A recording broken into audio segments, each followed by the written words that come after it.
I nderuar kryeministër Rama, të nderuara familje Thaçi, Veseli, Krasniqi, të nderuar ministra, i nderuar kryetar Ahmeti, të nderuar veteran, invalid të luftës, përfaqësues të partive politike, përfaqësues të shoqatave të dala nga lufta, shumë i nderuar ambasador, ministër, profesor Ahmet Shala, familja Shala, shumë të dashur të pranishëm.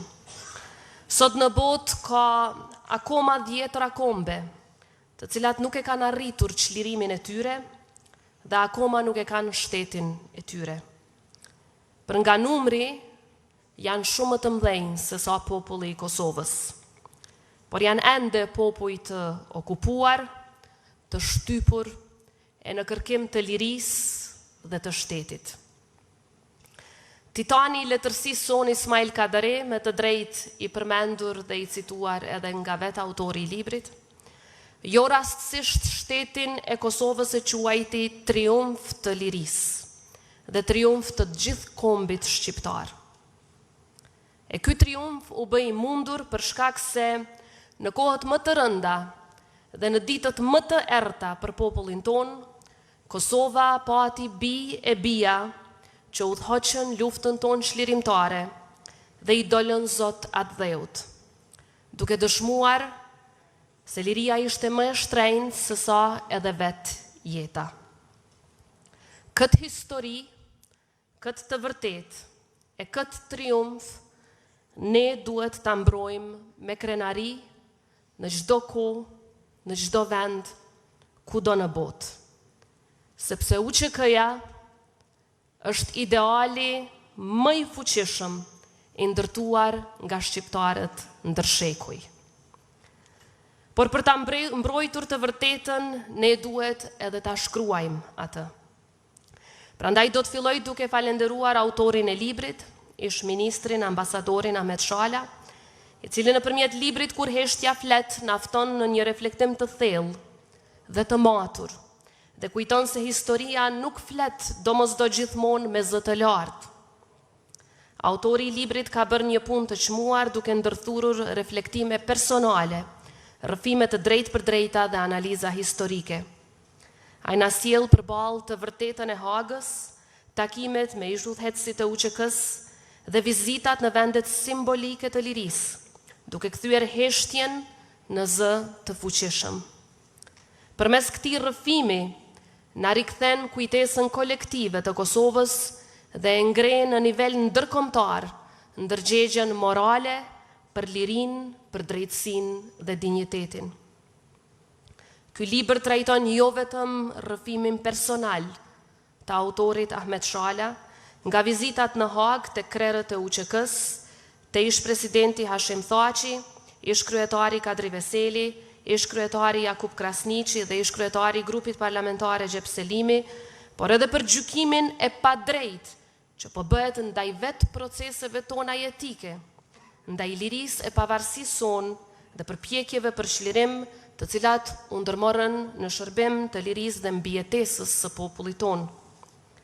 Në libër përshkruen pasojat e luftës nga masakrat e shumta, vendet e lavdisë e sakrificës si Prekazi, plagët që koha nuk i shëron, reçakun ku heshtja ndaj drejtësisë bëri që ndërgjegja ndërkombëtare të flasë më në fund, krushën e madhe e krushën e vogël, Mejën, Izbicën, Studimin e shumë vende të tjera si dëshmi të një dhimbjeje që nuk do të harrohen kurrë.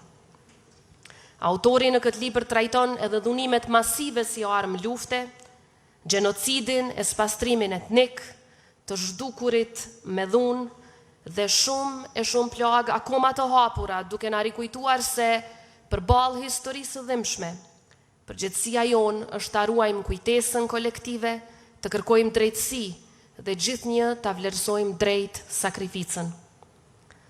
Lufta çlirimtare e Kosovës duhet parë dhe vlerësuar brenda këtij konteksti historik.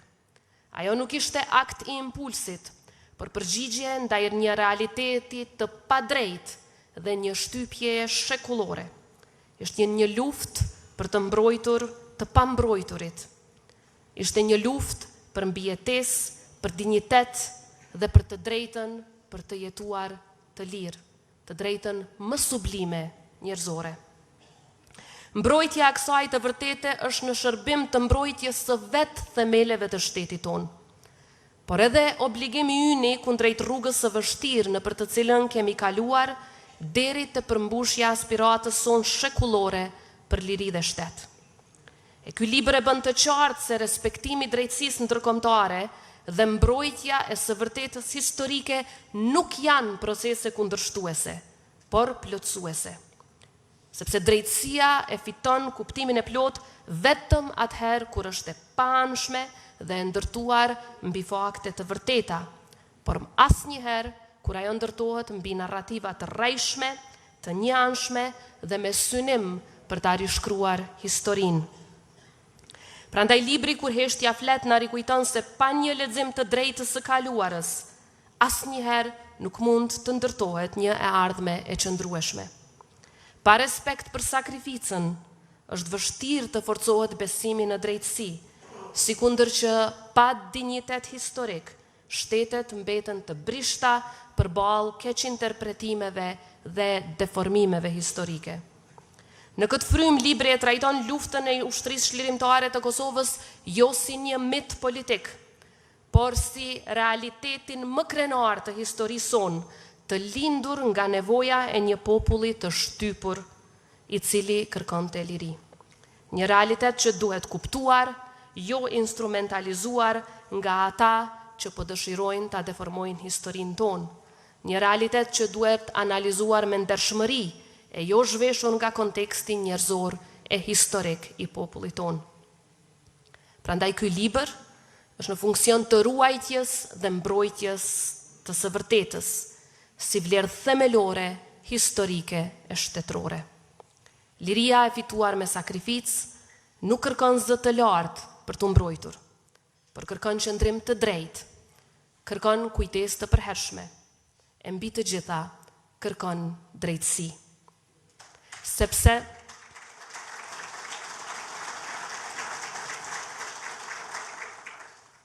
Sepse bijt e bijat e këtij vendi që dhanë gjithçka për atë dhej, dhe secili prej nesh që jemi sot këtu, e dim se një histori e shkruar me gjak, asnjëherë nuk mund të fshihet e as të shtrembrohet nga gënjeshtra të shkruara në letër. Ju faleminderit.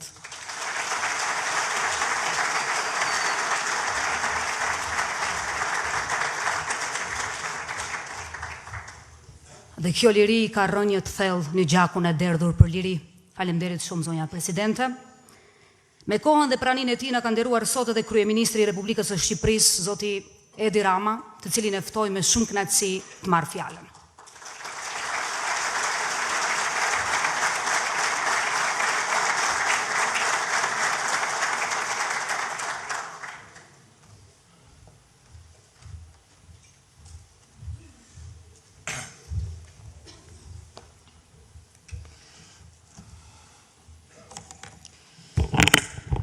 Përshëndetje gjithë dhe mirë se ju gjeta.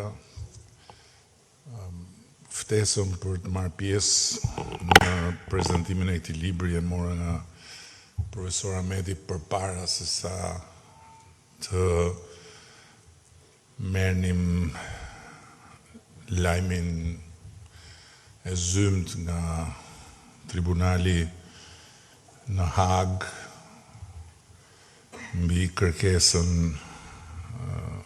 absurde të prokurorëve për të dënuar 45 vjet çdo njërin prej 4 udhëheqësve të ushtrisë shqiptare të Kosovës. Dhe për hir të vërtetës pata vështirë që të mund të shkruaj një fjalë nga fillimi në fund, sepse përballë një situate të tillë, fjalët nuk janë as pak të lehta për t'u gjetur, ndërkohë që ndër disa mendime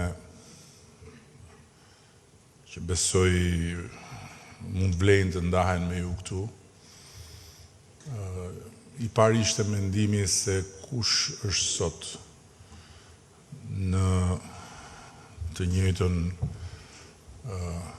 godin, pothuajse,